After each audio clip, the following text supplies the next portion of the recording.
مدینے میں انصار میں منافقین کی تعداد آپ کی وفات تک موجود رہی ہے، یہ تو معلوم ہے نا، اور وہ اللہ کے نبی کو پتہ تھا یا حضرت حذیفہ کو پتہ تھا اور کسی کو نہیں پتہ تھا، اور ہوئی بات اثر کرتی ہے۔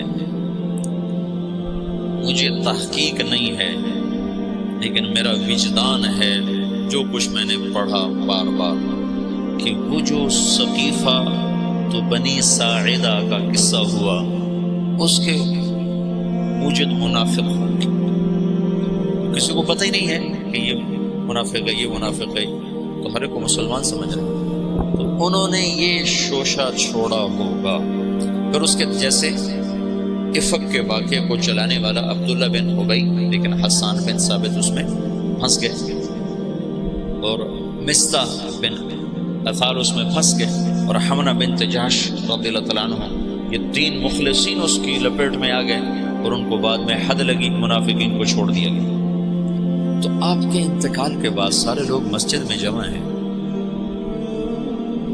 انصار جمع ہو گئے بنو ساعدہ کے ڈیرے پر، بیٹھنے کی جگہ۔ آج کل وہاں ایک باغیچہ بنا ہوا ہے، اور وہ ہے قبلہ جنوب میں ہے، قبلہ وہاں سے یہ جنوب ہے نا، جنوب میں ہے، تو قبلہ کے اس طرف چھوٹا سا باغیچہ بنا ہوا ہے، اب بھی ہے، وہ ثقیفۃ بنی ساعدہ، بنو ساعدہ کا ڈیرا تھا۔ وہاں جو لوگ جمع ہوئے آج تک یہ مجمل ہے، کیسے جمع ہوئے، کس نے دعوت چلائی، کس نے جمع کیا۔ جتنی تاریخ میں نے مطلب دین کو تھوڑا پڑھا ہے، تاریخ کو زیادہ پڑھا ہے، تو کسی کتاب میں یہ نہیں ملا کہ کون جمع کرنے کا سبب بنا، لیکن تسلسل سے پڑھنے سے میرا ایک تاثر بنا ہے کہ یہ تحریک منافقین نے چلائی ہوئی، پھوٹ ڈالنے کی اور توڑ پیدا کرنے کی۔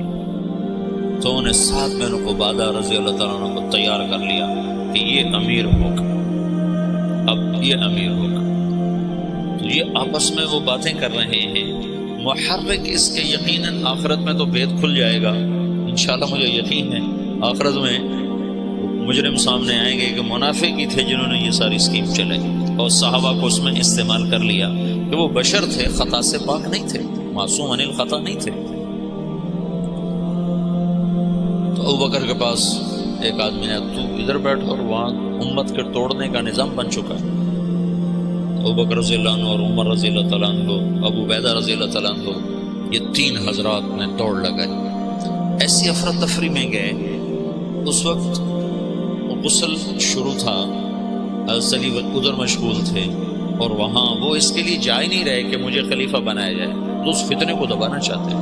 وہاں پہنچے تو ساتھ میں عبادہ نے چادر اڑی ہوئی ہے، وہ بیمار سے تھے، اور وہاں بادشاہ لے کہ اب امارت ہماری چلے گی، ہم اللہ کے نبی کے انصار ہیں، ہم نے آپ کو ٹھکانہ دیا، ہم نے آپ کو مشکل وقت میں ساتھ دیا، ہم وہ تھے جو مشقت میں آگے اور راحت میں پیچھے، لہذا امیر ہمارا حکم۔ تو عمر رضی اللہ تعالیٰ عنہ پہلے بولنے لگے کہ میں نے سوچا کہ میں بات کرتا ہوں، تو ابوبکر صدیق نے مجھے روک دے کر بیٹھ جاؤ، اور ابوبکر رضی اللہ تعالیٰ عنہ کھڑے ہوئے۔ نہ اس سے پہلے حباب بن، جب ابوبکر رضی اللہ عنہ کھڑے ہوئے، ان کا دیکھو تم نے سنا تھا نا کہ اللہ کے نبی نے کہا تھا الائمۃ من قریش، خلافت قریش کے پاس رہے گی، عرب جس کے سامنے سر جھکاتا ہے وہ صرف قبیلہ قریش ہے اور کوئی نہیں ہے۔ تو حباب بن منذر رضی اللہ تعالیٰ عنہ وہ شخص ہیں جنہوں نے بدر میں رائے دی تھی کہ خیمے ادھر سے اکھاڑ کے ادھر لگائیں، تو جبریل نے آ کر کہا تھا کہ اللہ تعالیٰ فرما رہے ہیں کہ حباب کی رائے پہ عمل کیا جائے۔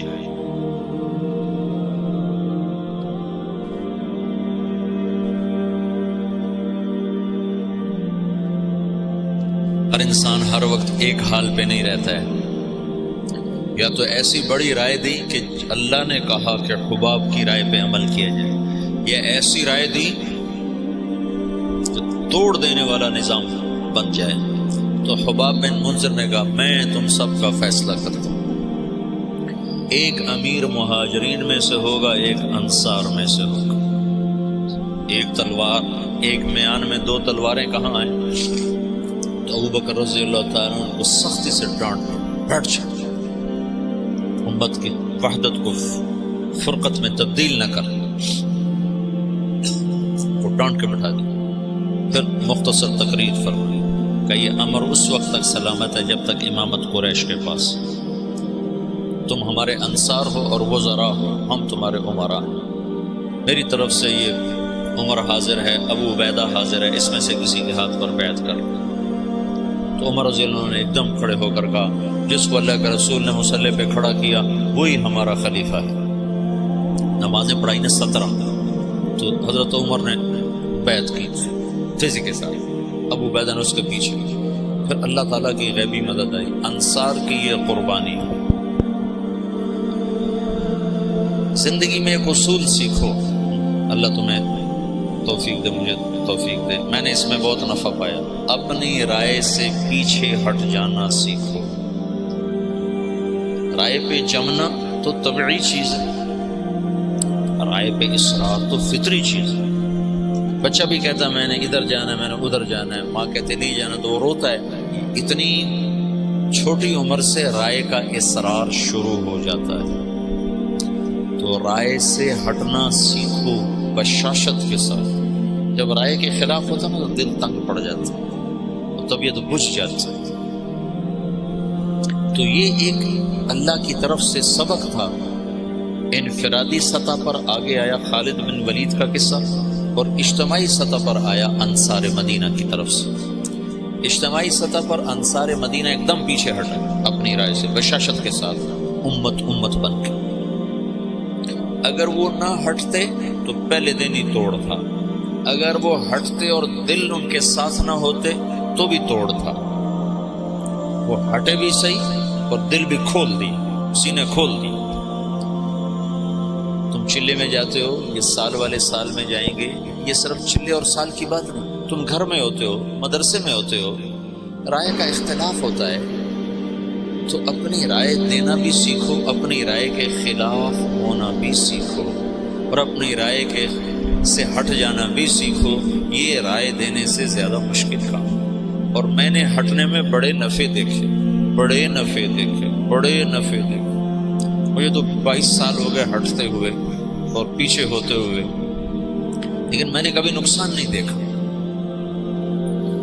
اجتماعی سطح پر انصار مدینہ اور انفرادی سطح پر خالد بن ولید، یہ بھی دنیا کی تاریخ کا منفرد واقعہ ہے کہ جرموک کی جنگ میں سالار کے سر کے اوپر جھنڈا ہے اور حضرت عمر کا خط آتا ہے کہ خالد کو معزول کر دیا جائے اور ابو عبیدہ کو امیر بنا دیا جائے، اور وہ کہتے ہیں تم گواہ رہو، میں آج کے بعد کوئی منصب قبول نہ کروں گا اور پہلے سے زیادہ محنت کر کے دکھاؤں گا، اور اگر میں عمر کے لیے لڑتا تو آج میں گھر چلا جاتا، تو میں اللہ کے لیے کر رہا ہوں، تم گواہ رہو۔ خالد بن ولید پہلے انتقال کر، عمر رضی اللہ عنہ بعد میں فوت۔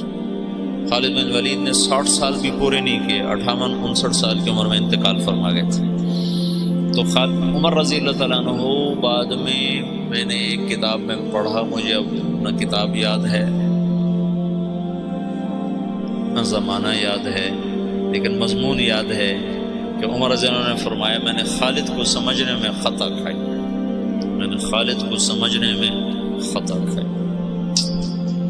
لیکن یہ ضروری تھا، اس واقعے کا ہونا بہت ضروری تھا کہ آئندہ اندھیرے آنے والے ہیں، ان میں کوئی شمع روشن ہونی چاہیے، ان میں کچھ دیے جلنے چاہیے، ان میں کچھ چاند چمکنے چاہیے، تاکہ نہ ماننے والوں پر حجت قائم ہو اور بھٹکے ہوں کو راستہ مل جائے، کہ یوں بھی رائے سے ہٹا جاتا ہے، یوں بھی قربانی دی جاتی ہے۔ میں نے کہا ادھر تو یہ جماعت کے امیر نہیں ہوتا، امیر یہ جماعت کا جس نے صرف اتنا ہی کرنا ہوتا، بیان کون کرے، تشکیل کون کرے، تعلیم کون کرے، گاڑی پہ چلیں کہ بس پہ چلیں، اتنا ہی ہوتا ہے۔ اس کو ہٹا دو تو وہ تگنی کا ناچ نچا دیتا ہے پوری جماعت کا، کہ مجھے ہٹانے والے ہیں کون۔ یہ دو عجب واقع ہوئے ہیں اس میں، عجب۔